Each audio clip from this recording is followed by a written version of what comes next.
Hi,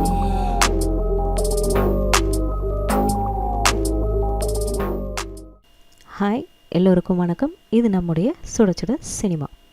இன்றைக்கி வீடியோவில் நம்ம பார்க்க போகிறது விஜய் அஜித் இல்லைன்னா என்ன நடக்கும் பார்த்தீங்களா அப்படின்ற மாதிரி ஆயிடுச்சுங்க கலைஞர் நூற்றாண்டு விழா.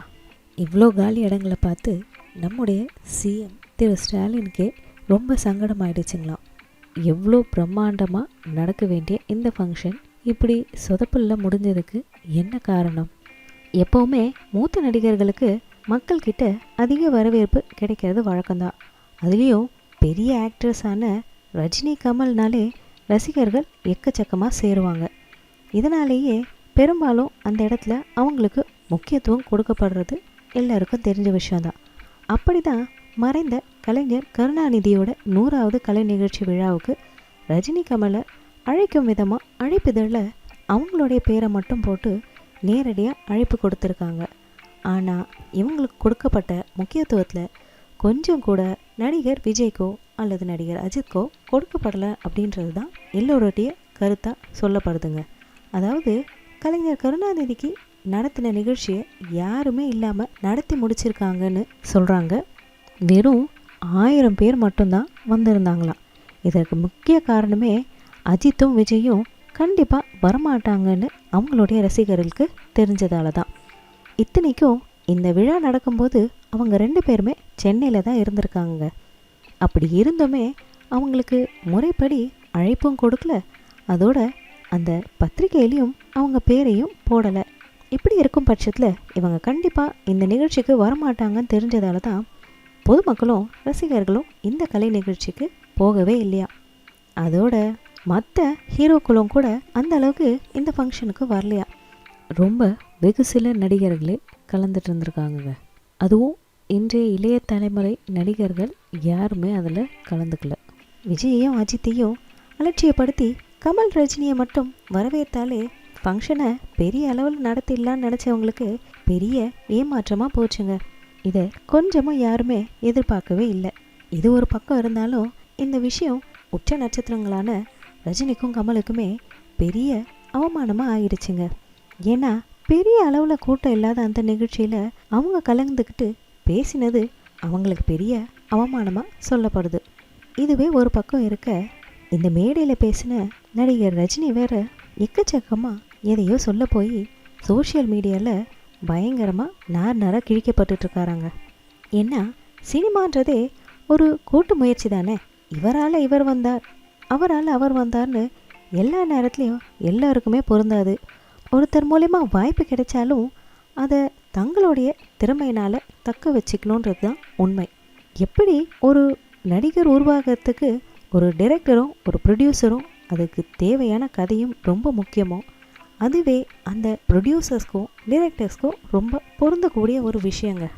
என்னவே விஜய்க்கு பூவே உனக்காக அப்படின்னு ஒரு படம் விக்ரமன் மூலயமா கிடைச்சிருந்தாலும் அதற்கப்புறம் தன்னுடைய தனித்திறமையினாலேயே அவர் இந்த அளவுக்கு வளர்ந்து நம்பர் 1 ஸ்டாராக அவர் இப்படி வளர்ந்துருக்காரு. இதில் எந்த ஒரு மிகையுமே கிடையாது. அப்படித்தான் ஒரு முறை டைரக்டர் பாலச்சந்தர் கிட்ட கூட ரஜினிக்கு வாழ்க்கை கொடுத்தது நீங்கள் தானே அப்படின்னு கேள்வி கேட்டப்போ கூட அப்படியெல்லாம் சொல்ல முடியாது, நான் இல்லைனாலும் வேறொருத்தர் படம் மூலயமா ரஜினி கண்டிப்பாக சினிமாவில் நடிக்க வந்திருப்பார்னு சொன்னார். இது அவருடைய பெருந்தன்மையை காட்டுற ஒரு விஷயமா பார்க்கப்படுது. ஆனால் எம்ஜிஆர் ஹீரோவாக நடித்த முதல் படத்துக்கு வசனம் எழுதினவரே கலைஞர் கருணாநிதி தான்.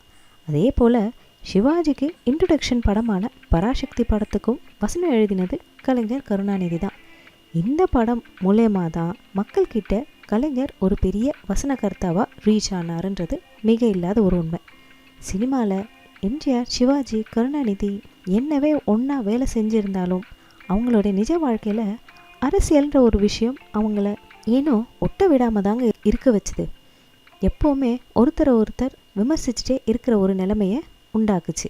ஒரு முறை ஒரு அரசியல் மேடையில் பேசின கருணாநிதி, நான் எழுதின வசனங்களால் தான் சிவாஜிங்கிற ஒரு நடிகரே உருவானார்னு பேசியிருக்கார்.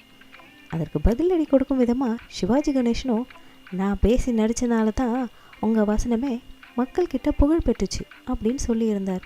இப்படி ஏற்கனவே நடந்திருக்க பட்சத்தில் இதை பற்றி எதுவுமே தெரியாத ரஜினிகாந்த் அவர்கள் சமீபத்தில் நடத்தப்பட்ட இந்த கலைஞர் 100 விழாவில் பேசினது தான் பெரிய சர்ச்சையை ஏற்படுத்தியிருக்குங்க. அதாவது அந்த விழாவில் பேசின ரஜினி எம்ஜிஆர் சிவாஜியை உருவாக்கினவரே கருணாநிதி தான் அப்படின்னு பேசிட்டாரு. இதுக்கு சிவாஜி ரசிகர்கள் சோஷியல் மீடியாவில் ரொம்பவே கடுமையாக விமர்சிச்சுட்டு வராங்க. அதாவது வரலாறு மிக்க முக்கிய அமைச்சரே அப்படின்ற மாதிரி முதல்ல வரலாறை தெரிஞ்சுட்டு வந்து பேசுங்க, சும்மா எல்லாம் தெரிஞ்ச மாதிரி வாய்க்கு வந்ததை பேச வேண்டாம் அப்படின்னு சொல்லி, அதோடு மட்டும் இல்லாமல் கலைஞருக்கு சிவாஜி அப்போ கொடுத்த பதிலடி இருக்குங்களா, அது நிறைய பத்திரிகைகளில் வெளியாகி இருக்குது. அந்த பத்திரிகையோட செய்தியை ஸ்க்ரீன்ஷாட் எடுத்து சோஷியல் மீடியாவில் ஷேர் பண்ணிக்கிட்டு இருக்காங்க. அதோட ரஜினியோட இந்த பேச்சுக்கும் பயங்கரமாக எதிர்ப்பு தெரிவிச்சிட்ருக்காங்க. ஆல்ரெடி ஆளே இல்லாத கடையில் யாருக்கு டீ ஆத்துறன்ற மாதிரி கூட்டமே இல்லாத மேடையில் பேசுகிறதே அவருடைய இமேஜுக்கு ஒரு டேமேஜ் ஆன மாதிரி இருந்துச்சு. இப்போ அது பத்தாதுக்குன்னு எதையோ ஒன்று பேச போய் இப்போ அதுவும் பூதாகரமாக வளர்ந்து அவருக்கு இன்னும் டேமேஜை ஏற்படுத்திகிட்ருக்குங்க. இதை பற்றின உங்கள் கருத்து என்னன்றதை கீழே கமெண்ட் பாக்ஸில் பதிவு பண்ணுங்கள்.